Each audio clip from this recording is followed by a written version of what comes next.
Preface. Progress is important without change, and those who cannot change their minds cannot change anything.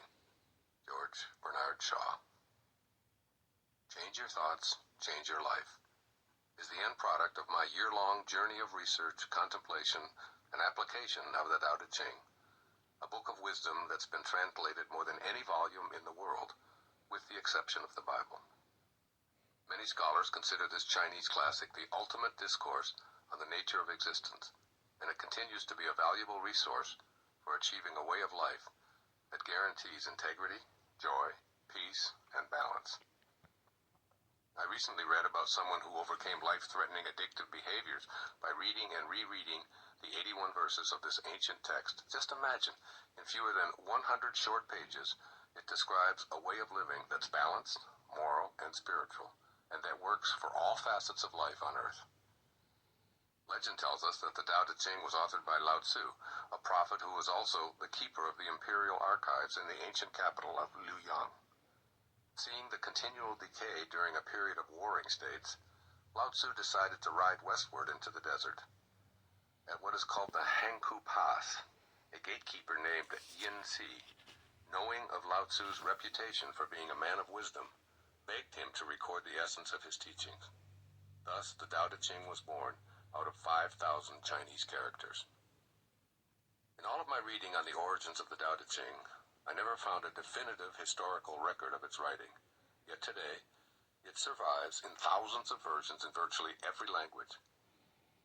In fact, after reading this classic text one morning and then taking in a different interpretation that same afternoon, I was hooked. I ordered more translations, 5 of which were quite old and 5 of which were more modern. Since neither Lao Tzu nor the origins of his verses are historically certain, I was fascinated by the different ways the 5,000 characters were interpreted by scholars in the editions that I studied, especially when you consider that many of these ancient Chinese symbols are no longer in use and invite differing translations themselves. I then felt called upon to write an essay for each verse that showed its valuable wisdom applied to the 21st century. From those 10 translations I've gone over, I pieced together the 81 passages in Change Your Thoughts, Change Your Life, based on how they resonated with me. This book is my personal interpretation of the Tao Te Ching, each verse of which gave me an insight into life and nature. As you read on, know that these pages were pasted together from what I personally felt were the most useful aspects of those 10 different translations I studied, and I apologize for any exclusions or if the inclusions don't seem to be a perfect fit. One of the many gifts of the Tao Te Ching is its mind-stretching quality, especially in the way that Lao Tzu uses irony and paradox to get you to look at life. If you think that being forceful is the appropriate response, Lao Tzu urges you to see the value in being humble. If action seems called for, he asks you to consider non-action. If you feel that grasping will help you acquire what you need or want, he counsels you to let go and be patient. And just what is this thing called the Tao, spelled T-A-O? As we're told in the first verse, to name it is to lose it. So here's the best that I can come up with. The Tao is the supreme reality, an all-pervasive source of everything. The Tao never begins or ends, does nothing, and yet animates everything in the world of form and boundaries, which is called the world of the 10,000 things by Lao Tzu. Commentaries on the Tao Te Ching generally interpret Tao, T-A-O, as the way, T-E, as the shape and power, that is, how the Tao manifests, and Ching as book. Every translation I read referred to the Tao as the way with a capital W, and T-E, as adding light or color to the way. Well, as I look at the name I've carried with me for over 66 years, Wayne Dyer, I realize what may have attracted me to studying and writing these essays. As you can see, the first 3 letters of my name make up the word way, while a Dyer, D-Y-E-R, is one who adds light or color. It's no wonder why I've been so totally involved in reading, writing, interpreting, and most significantly, putting into practice these 81 verses in my own life. In the Wisdom of China and India, Dr. Lin Yutang states, quote, "If there is one book in the whole of Oriental literature which should be read above all others, it is, in my opinion, Lao Tzu's book of Tao. It is one of the profoundest books in the world's philosophy, unquote. As you read Change Your Thoughts, Change Your Life, you're going to find your way through Lao Tzu's mystical and practical philosophy, along with the joy of applying it to your life in today's modern world.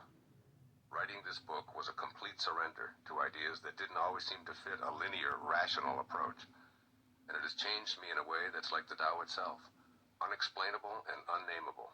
Once I knew that I'd be spending a year on this project, its creation came about in the following way, which I have journaled here for you.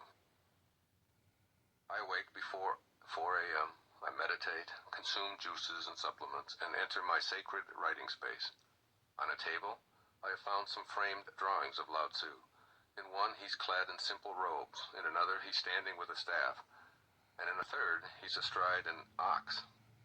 I ease into my work and read one verse of the Tao Te Ching, letting the words stay with me and inviting the forces of both the outer and the inner life to inform me. Some of the passages contain ideas that seem to be directed to political leaders, yet in all cases I keep the average reader in mind.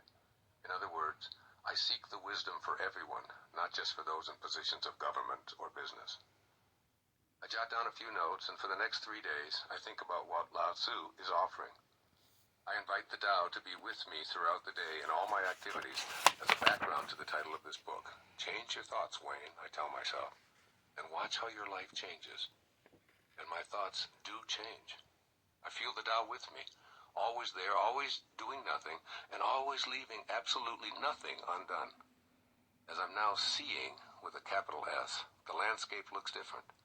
The people I see are godly creations who are ignoring their own nature, or even more poignantly, needily interfering in the affairs of others.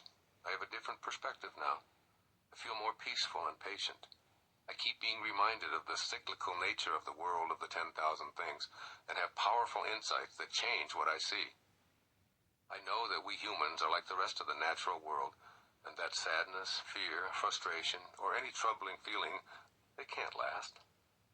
Nature doesn't create a storm that never ends. Within misfortune, good fortune hides. Following my days of thinking and then applying the wisdom of a particular verse, I look into the eyes of Lao Tzu's picture in the early morning, and I wonder, what did you mean? How does this apply here today to anyone who might want to live according to these majestic teachings? What happens next is just mind-blowing. It's that simple. Through the ages, through the atmosphere, through my purple pen and onto the page, flows what I can only call automatic writing. I know I don't own it. I know I can't touch it, feel it, see it, or even name it. But the words arrive in the world of the 10,000 things. I'm grateful, bewildered, astonished, and overjoyed. The next day, I begin another 4-day adventure with his wisdom a Chinese master recorded 2,500 years ago, feeling so blessed, honored, and completely awestruck by the profound impact these words have on me. It's my vision that in this 21st century, our world must recruit future leaders who are steeped in the importance of Lao Tzu's work. Our survival may depend on understanding that the concepts of enemy and war can cease to exist through living Tao-centered lives. Government will need to retreat from regulating our personal lives, overly taxing our incomes, and invading our privacy. Yet the lessons and the truths of the Tao must be discovered and applied by individuals. In this way, it can bring you to the enormous wonder of your own being. Yes, you are the Tao at work. Your being came from and will return to non-being. So for maximum enjoyment and benefit, make listening to this book a personal journey. First, listen to one of the passages of the Tao Te Ching and the essay that follows it.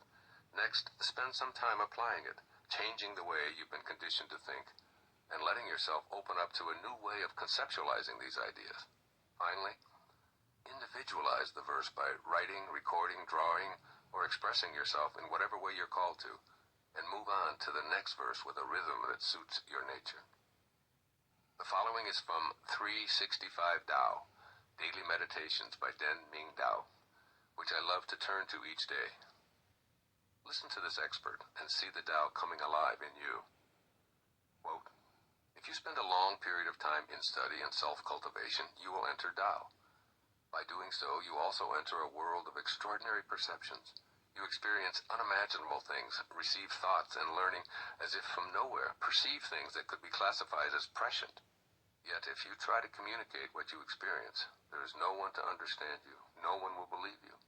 The more you walk this road, the farther you are from the ordinary ways of society. You may see the truth, but you will find that people would rather listen to politicians or performers and charlatans. If you are known as a follower of Tao, people may seek you out, but they're seldom the ones who will truly understand Tao. They are people who would exploit Tao as a crutch. To speak to them of the wonders you have seen is often to engage in a futile bout of miscommunication. That is why it is said that those who know do not speak. Why not simply stay quiet? Enjoy Tao as you will. Let others think you're dumb. Inside yourself, you will know the joy of Tao's mysteries. If you meet someone who can profit by your experience, you should share. But if you are merely a wanderer in a crowd of strangers, it is wisdom to be silent. End of quote. Perhaps the overriding message of the Tao Te Ching is to learn how to luxuriate in the simplicity of what you're being told throughout this ancient sacred text. As you put its ideas into practice, you'll discover how profound it all is. But then you'll find yourself startled by its simplicity and its naturalness. The advice of this ancient master is so easy to apply that you mustn't try to complicate it. Simply allow yourself to stay in harmony with your nature, which can be trusted if you just listen and act accordingly.